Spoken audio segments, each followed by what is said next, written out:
Welcome to Out of the Blue, number 404.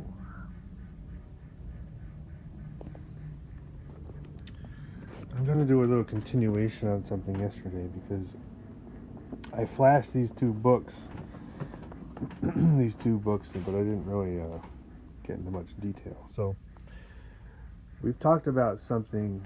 I talked about something about the difference between subjective and objective, right? And for instance, a pot of boiling water, objectively 212 degrees, right? Subjectively, very hot. And also, like you hear about drug trials and they test these drugs and there's an objective view of what's happening. And then they test them on a person and the person says, it made me feel like this, right? So that's really common knowledge. What I'm saying is along the same lines, right?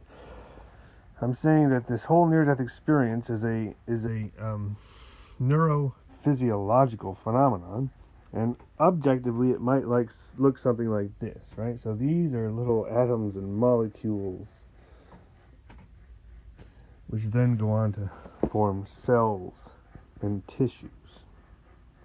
So objectively, through a microscope, it might look something like this.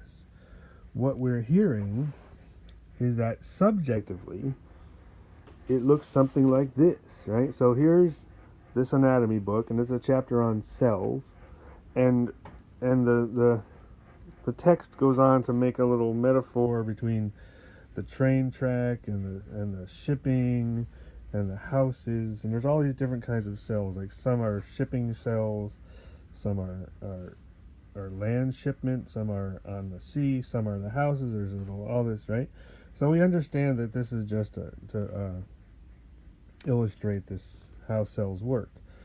The new knowledge and what it is to speak Neo-Swedenborgianistically is the insight that this is actually how it is subjectively experienced. So these people having these near-death experiences are entering subjectively into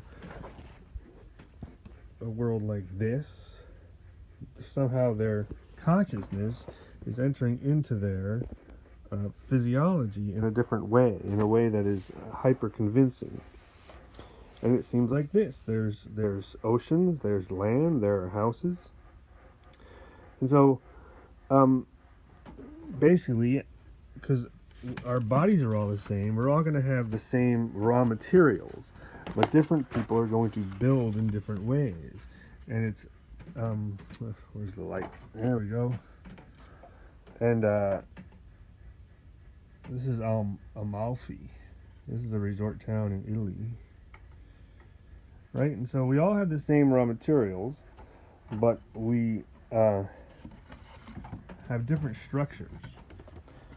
And what I'm talking about when I talk about finding it is what you want to do, I'm talking about consciously putting things there that you want there. Because there's a lot of things put into your mind against your will.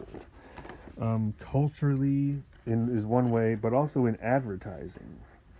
There's all kinds of advertising put in your head. And so when I'm talking about doing what you want to do, I'm essentially saying think about whatever it is you want to think about and be observant of people who are telling you what to think about and making you think about things. Advertising is a huge one. They put things in your eyes and in your ears and in your head. And we're all building this internal world. And what I am suggesting is that it behooves us, it is in our own best self-interest to put some things there that we want there. And all that means is first think about whatever it is you want to think about. And when you find a subject that you want to stick with, just stick with it.